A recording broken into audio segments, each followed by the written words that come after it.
নমস্কাৰ দ্ৰুত সংবাদলৈ স্বাগতম সাৱাহক পলকতে দেশ বিদেশৰ নিৰ্বাচিত সংবাদ বৰডুম্বাৰ বৰহাবজানৰ কাণ্ডৰ প্ৰতিবাদত আজি 24 ঘণ্টিয়া তিনিচুকীয়া বন্ধৰ আহ্বান জনাইছে বজৰং দল হিন্দু যুৱ ছাত্ৰ পৰিষদৰ লগতে বিভিন্ন দল সংগঠনে ফেচবুকত অপমানজনক মন্তব্য কৰাৰ বাবেই দুটা ফৈৰৰ মাজত সংঘটিত হৈছিল প্ৰচণ্ড সংঘাত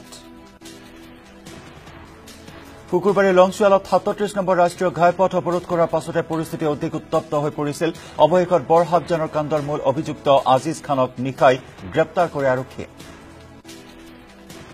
ভদিয়া বানৰ কবলত বোকাখাট মহকুমা ব্ৰহ্মপুত্ৰৰ বাঢ়নি পানীয়ে বুৰালে বোকাখাটৰ বিস্তীৰ্ণ অঞ্চল ঘৰবাৰী এৰি মথাউৰিত আশ্ৰয় আতংকিত লোকৰ ব্ৰহ্মপুত্ৰৰ বানৰ কবলত যোগনীয়া চহলা হাউতিকান মিছামৰীয়া শিশু চাপৰিকে ধৰি বিস্তীৰ্ণ অঞ্চল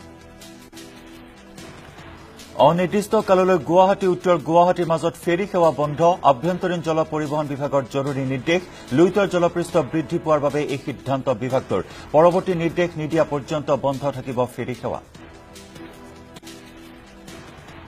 কানপুৰত ধৃত জেহাদী কমৰুদ্দিনৰ মোবাইল ফোন ট্ৰেছ কৰাত পোৱা হৈছে বিস্ফোৰক তথ্য কানপুৰত বাহাৰ পতাৰ পূৰ্বে মেঘালয়ত আছিল দুৰ্ধৰ্ষ জেহাদী কমৰুদ্দিন এটা কাশ্মীৰ আৰু এটা উত্তৰ পূবৰ নম্বৰত সঘনাই যোগাযোগ কৰিছিল কমৰুদ্দিনে কিছুদিন পূৰ্বে কমৰুদ্দিনৰ বেংক একাউণ্টত জমা হৈছিল 1,30,000 টকা এবাৰ 1 লাখ আৰু এবাৰ 30,000 টকা জমা হৈছিল কমৰুদ্দিনৰ বেংক একাউণ্টত বৰ্তমানে পলাতক অৱস্থাত আছে জেহাদী কমৰুদ্দিনৰ দুই সহযোগী কমৰুদ্দিনৰ ভাড়াঘৰলৈ সঘনে অহা যোৱা কৰিছিল সতীৰ্থ দুজনে কমৰুদ্দিনক গ্ৰেপ্তাৰৰ পাছতে আত্মগোপন কৰিছে দুই সতীৰ্থই কমৰুদ্দিনৰ দুই সহযোগীৰ সন্ধানত এনআইএ উত্তৰ প্ৰদেশৰ আৰক্ষীৰ তীব্ৰ অভিযান অব্যাহত কমৰুদ্দিনৰ কানপুৰৰ ভাড়াঘৰৰ ওচৰৰ চিচিটিভি ফুটেজ পৰীক্ষা কৰিছে তদন্তকাৰী দলে হিজবুল সন্ত্ৰাসবাদীয়ে টাৰ্গেট কৰিছিল কানপুৰৰ সিদ্ধিবিনায়ক গণেশ মন্দিৰ কমৰুদ্দিনৰ মোবাইলত উদ্ধাৰ হৈছিল মন্দিৰৰ ভিডিঅটো তদন্তৰ বাবে শীঘ্ৰেই অসমলৈ আহিব উত্তৰ প্ৰদেশৰ এটিএছৰ দল সন্ত্ৰাসবাদী কমৰুদ্দিনক জেৰাৰ বাবে লক্ষ্ণৌলৈ ৰাওনা হৈছে অসম আৰক্ষীৰ বিশেষ দল ডিএছপি কাকলি বন্যা বৰুৱাৰ নেতৃত্বত গৈছে দলটো উত্তৰ প্ৰদেশ এটিএছৰ 7 দিনৰ জিম্মাত আছে জেহাদী কমৰুদ্দিন জেহাদী কমৰুদ্দিনৰ সহযোগী শ্বাহ নৱাজ আলমক 6 দিনৰ আৰক্ষীৰ জিম্মালৈ প্ৰেৰণ হুজাইৰ ন্যায়িক দণ্ডাধীশৰ আদালতে আৰক্ষীৰ জিম্মালৈ প্ৰেৰণ কৰি শ্বাহ নৱাজ আলমক হুজাই আৰক্ষীয়ে 14 দিনৰ জিম্মাত বিচাৰিছিল হিজবুল মুজাহিদিনৰ লিংকমেন শ্বাহ নৱাজ আলমক বৃহস্পতিবাৰে নিশা দবকাৰ নীলবাগানৰ পৰা গ্ৰেপ্তাৰ কৰিছিল সন্ত্ৰাসবাদী কমৰুদ্দিনৰ সহযোগী শ্বাহ নৱাজ আলমক শ্বাহ নৱাজৰ সৈতে ফোনত যোগাযোগ কৰিছিল ধৃত জেহাদী কমৰুদ্দিনে আগষ্ট মাহত যমুনামুখৰ নিজ গৃহলৈ আহিছিল হিজবুল মুজাহিদিনৰ সদস্য কমৰুদ্দিন আগষ্ট মাহত কমৰুদ্দিনক লগ কৰিছিল শ্বাহ নৱাজ আলম ওৰফে মৃদুলে কমৰুজ্জামানক মোবাইল আৰু চিম কাৰ্ড যোগান ধৰিছিল ধৃত শ্বাহ নৱাজে শ্বাহ নৱাজৰ বিৰুদ্ধে যমুনামুখত থানাত ৰুজু কৰা হৈছে গোচৰ শ্বাহ নৱাজে লিংকমেন হিচাপে কাম কৰিছিল অসমত এই মন্তব্য আৰক্ষী অধীক্ষক অংকুৰ জৈনৰ আৰক্ষীয়ে তেওঁক 14 দিনৰ কাৰণে পুলিচৰ কাষ্টডিত বিচাৰিছিলে কিন্তু মাননীয় আদালতে তেওঁক 6 দিনৰ কাৰণে পুলিচ কাষ্টডিত দিছে অহা 20 তাৰিখলৈকে তেওঁক সোধা পোছাৰ কাৰণে সময় দিছে আৰু তাৰ পাছত যদি প্ৰয়োজন হয় আৰক্ষী যদি দৰখাস্ত দিয়ে তেওঁক পুনৰ আৰু পুলিচ জিম্মা দিয়াৰ সম্ভাৱনা আছে অহা 20 তাৰিখে তেওঁক আকৌ আদালতত হাজিৰ কৰিব পশ্চিমবংগত অনুষ্ঠিত হৈছে নিউজ 18 অসম নৰ্থ ইষ্টৰ ভগ্নী চেনেল নিউজ 18 বাংলাৰ ৰাইজিং বেংগল অনুষ্ঠানত অংশগ্ৰহণ কৰি পুনৰ অসমৰ এনআৰচি সন্দৰ্ভত বিভ্ৰান্তিকৰ তথ্যৰে লম্ফজম্ফ পশ্চিমবংগৰ মুখ্যমন্ত্ৰী মমতা বেনাৰ্জী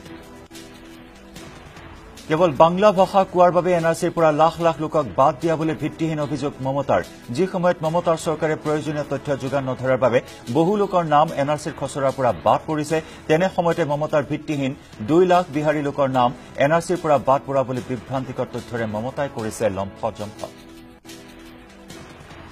একেদৰে যিসকল প্ৰকৃত ভাৰতীয় তেওঁলোকৰ নাম পুনৰ অন্তৰ্ভুক্তিৰ বাবে উচ্চতম ন্যায়ালয়ৰ কঠোৰ তত্বাৱধানত এনআৰচি প্ৰক্ৰিয়া চলি আছে সেই সময়তে সম্পূৰ্ণ খচৰাত বাদ পৰা 40 লাখ লোককে বিদেশী সজোৱা বুলি চক্ৰান্তমূলক মন্তব্য পশ্চিমবংগৰ মুখ্যমন্ত্ৰীগৰাকীৰ We want that genuine people should not be excluded from the original list because more than 40 lakhs people, do you think that out of 2 crore something people, if 40 lakhs names are being excluded, do you think it is proper? Whether the data can say it is a proper? We are fighting only for the original people. দেশৰ পৰৱৰ্তী মুখ্য ন্যায়াধীশ হিচাপে নিযুক্তি লাভৰ পিছত প্ৰথমবাৰলৈ গৃহভূমিত উপস্থিত হয় অসম সন্তান ৰঞ্জন গগৈ শুকুৰবাৰে বৰঝাৰ বিমানবন্দৰত উপস্থিত হৈ মুখ্য ন্যায়াধীশ ৰঞ্জন গগৈ পোনে পোনে ৰাওনা হয় হোটেল ৰেডিশ্যন ব্লুলৈ নিশা হোটেল ৰেডিশ্যন ব্লুত কটাই গগৈয়ে আৰু আজি ডিব্ৰুগড়ৰ নিজ বাসগৃহলৈ যাব মুখ্য ন্যায়াধীশ ৰঞ্জন গগৈ শিক্ষামন্ত্ৰী সিদ্ধাৰ্থ ভট্টাচাৰ্যৰ ঘৰত শুকুৰবাৰে সন্ধিয়া বিজেপিৰ কোৰ কমিটিৰ বৈঠক অনুষ্ঠিত বৈঠকত উপস্থিত থাকে মুখ্যমন্ত্ৰী সৰ্বানন্দ সোণোৱালৰ লগতে ৰাষ্ট্ৰীয় সাধাৰণ সম্পাদক অৰুণ সিং সাংসদ বিজয় চক্ৰৱৰ্তী ৰমেন ডেকা কামাখ্যা প্ৰসাদ তাছা আৰু মন্ত্ৰী পৰিমল শুক্লবৈদ্য ঘনে ঘনে সলনি হৈছে অগপ বিজেপিৰ ৰাজনৈতিক সমীকৰণ 2019 লোকসভা নিৰ্বাচনতো বিজেপিৰ সৈতে অব্যাহত থাকিব অগপ বিপিএফৰ মিত্ৰতা বিজেপিৰ কেন্দ্ৰীয় নেতৃত্বই বিচৰাৰ দৰে অক্ষুণ্ণ থাকিব মিত্ৰতা মিত্ৰ শক্তিৰে লোকসভাৰ 14টা সমষ্টি দখলৰ ৰণকৌশল সম্পূৰ্ণ বিজেপিৰ নিৰ্বাচন পৰিচালনা সমিতিৰ বৈঠকৰ পিছত এই মন্তব্য ৰাজ্যিক সভাপতি ৰঞ্জিত দাসৰ মুখ্যমন্ত্ৰীৰ উপস্থিতিত অনুষ্ঠিত হয় বিজেপিৰ নিৰ্বাচন পৰিচালনা সমিতিৰ বৈঠক অমিত শ্বাহ ডাঙৰীয়াই যিহেতু ঘোষণা কৰিছে যে আগন্তুক দিনত মিত্ৰ দলৰে একেলগে আমি নিৰ্বাচনত অৱতীৰ্ণ হ'মগৈ গতিকে আমি আমাৰ কাৰ্যকৰ্তাসকলক নিৰ্বাচন পৰিচালিত সমিতিৰ আমাৰ সদস্যসকলক এইটোৱে আমি তেওঁলোক জনাইছো আজিও বৃদ্ধি পালে পেট্ৰল আৰু ডিজেলৰ দাম গুৱাহাটীত প্ৰতি লিটাৰ পেট্ৰলত 40 পইচাৰ বিপৰীতে প্ৰতি লিটাৰ ডিজেলৰ দাম বৃদ্ধি পালে 32 পইচাকৈ শুকুৰবাৰে গুৱাহাটীত প্ৰতি লিটাৰ পেট্ৰলৰ দাম 83 টকা 68 পইচা আৰু প্ৰতি লিটাৰ ডিজেলৰ দাম আছিল 76 টকা 64 পইচা 30 ছেপ্টেম্বৰৰ ভিতৰত বেচৰকাৰী বাছৰ ভাড়া বৃদ্ধি কৰিব লাগিব পেট্ৰল ডিজেলৰ আকাশলংঘী মূল্য বৃদ্ধিৰ সমান্তৰালকৈ বাছৰ ভাড়া বৃদ্ধি কৰিব লাগে বুলি ৰাজ্য চৰকাৰক সীমা বান্ধি দিলে সদৌ অসম বেচৰকাৰী বাছ মালিক সন্থাই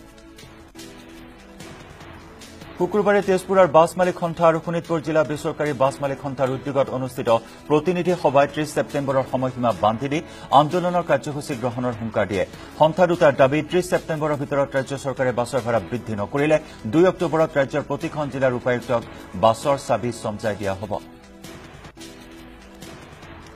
পুনৰ ৰাজ্যত বৃদ্ধি পাব বাছৰ ভাড়া 10%ৰ পৰা 50% পৰ্যন্ত ভাড়া বৃদ্ধিৰ প্ৰস্তাৱ বেচৰকাৰী বাছ মালিক সন্থাই ইন্ধনৰ মূল্য বৃদ্ধিৰ বাবে ভাড়া বৃদ্ধিৰ দাবী কৰিছে 2 অক্টোবৰৰ পৰা বৰ্ধিত ভাড়া কাৰ্যকৰী কৰাৰ সম্ভাৱনা ধেমাজি বৃদ্ধি হৈছে ব্ৰহ্মপুত্ৰৰ জলস্তৰ সাময়িকভাৱে স্থগিত বগীবিল কাৰিংঘাট ফেৰী সেৱা ব্ৰহ্মপুত্ৰৰ জলপৃষ্ঠ বৃদ্ধিৰ বাবে প্ৰশাসনৰ এই সিদ্ধান্ত পৰৱৰ্তী জাননী নিদিয়া পৰ্যন্ত বন্ধ থাকিব ফেৰী সেৱা নিউজ 18ক এই বিষয়ে জনালে ধেমাজি জিলা উপায়ুক্তই ধেমাজি জিয়াধলৰ কোবাল খুঁটে উটুৱাই নিলে ৰেলৱে দলঙৰ এটা অংশ জিয়াধলৰ উপখুঁটিত থকা এখন ৰেলৱে দলঙৰ এটা মূৰ খহাই নিয়ে বানৰ কোবাল খুঁটে বানত ৰেল লাইনৰ 20 মিটাৰতকৈ অধিক অংশ উটি যোৱাত ব্যাহত হৈ পৰিছে ৰেল যাতায়াত ধেমাজি ষ্টেচনত শুকুৰবাৰে পুৱাৰে পৰা আবদ্ধ হৈ থাকে মুৰকং চেলেক যাত্ৰীবাহী ৰেল ষ্টেচনতে আবদ্ধ কামাখ্যা মুৰকং চেলেক লাচিত ইণ্টাৰচিটি এক্সপ্ৰেছ ঘণ্টাৰ পিছত ঘণ্টা ধৰি ৰেল ষ্টেচনত আবদ্ধ হৈ পৰা বিপাঙত পৰে যাত্ৰীসকল ইপিনে বানৰ কোবাল খুঁটে ৰেল লাইন উটুৱাই নিয়াৰ পিছত মেৰামতিৰ বাবে নামিছে ৰেল বিভাগৰ লোক কিন্তু নৈৰ প্ৰচণ্ড সোঁতৰ বাবে সুচল কৰি তুলিব পৰা নাই ৰেল পথছোৱা আৰু ইয়াৰ সৈতে দুটা সংবাদৰ পৰা বিদায় লৈছো নমস্কাৰ